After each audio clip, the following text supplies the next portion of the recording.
तिथं आज सकाळीच 8 वाजता मंत्री उदय सामंत हे शिवतीर्थावर पोहोचले होते आणि राज ठाकरेंची भेट घेतली। जवळपास दोघांमध्ये तासभर चर्चा झाली आहे। या बैठकीकरता संदीप देशपांडे, अमेय खोपकर, अभिजित पानसे सुद्धा उपस्थित होते। मराठीच्या मुद्द्यावर या बैठकी अंतर्गत चर्चा झाल्याचं कळतंय।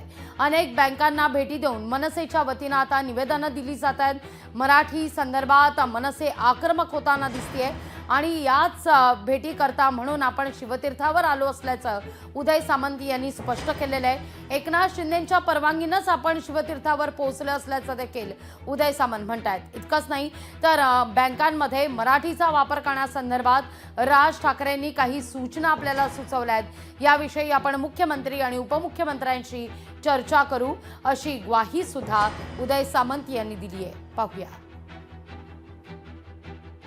आज आपल्याला माहिती आहे की महाराष्ट्रामध्ये मराठीच्या संदर्भामध्ये ज्या काही घडामोडी सुरू आहेत त्या संदर्भामध्ये मला आज मराठी भाषेचा मंत्री म्हणून राजसाहेबांनी बोलवलं होतं आणि इथे येताना मी एकनाथ शिंदे साहेबांना सांगून त्यांची परवानगी घेऊन इथं आलो होतो। महत्त्वाचा मुद्दा असा आहे की महाराष्ट्रामध्ये ज्या पद्धतीनं संस्था आहेत, ज्या काही बँका असतील, त्या बँकांमध्ये मराठीच्या बाबतीमध्ये जो काही निर्णय घेतला जातो किंवा तिथं जे काही गोष्टी घडत आहेत याचा प्रतिबंध कसा करायचा या संदर्भामध्ये राजसाहेबांनी काही सूचना आम्हाला केलेल्या आहेत। या संदर्भात मी स्वतः मुख्यमंत्री महोदय देवेंद्रजी फडणवीस साहेबांशी बोलेन, माननीय एकनाथ शिंदे साहेबांशी बोलेन आणि त्याच्यामध्ये काय सुधारणा करता येतील यासाठी आपण नक्की प्रयत्न करू। कायदा पाळत कोण नाहीये, जो आरबीआयचा कायदा आहे तो त्यांनी पाळावा। पण आम्हाला कायदा हातात घ्यायची गरज नाही। आणि कायदा हातात कधी घ्यावा लागतो जेव्हा काही लोक मराठी भाषेचा अपमान करतात त्यावेळेला। महाराष्ट्रात जर सगळेजण गोडी गुलाबीने राहिले तर काय गरज आहे मुख्यमंत्री। आणि जे मराठी भाषा बोलणार नाहीत, मराठी भाषेचा अपमान करतील ते महाराष्ट्रद्रोहीच।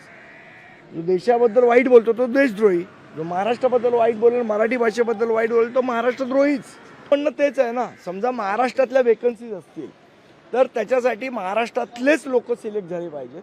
गुजरातमध्ये वेकन्सी असेल तर गुजरातमधले लोक सिलेक्ट झाले पाहिजे। जर उत्तर प्रदेशमधली वेकन्सी असेल तर उत्तर प्रदेशमधले लोक, ज्या ज्या राज्यात जेवढी वेकन्सी आहे त्यातल्या तिथल्या स्थानिक भूमिपुत्रांना प्राधान्य मिळालं पाहिजे, हे आमचं ठाम म्हणणं आहे।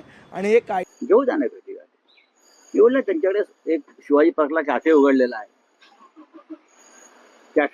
चहा पाण्याचे कार्यक्रम, पान सुपारीचे कार्यक्रम होतात आणि वेगळ्या विषयांवर होतात। कधी मराठीच्या विषयावर होतात, कधी अजून काही विषयावर होतात आणि असे सांस्कृतिक कार्यक्रम तिथे शिवाजी पार्कला व्हायला पाहिजे, नाहीतर तिकडलं मराठी पण त्या भागातलं नष्ट होईल।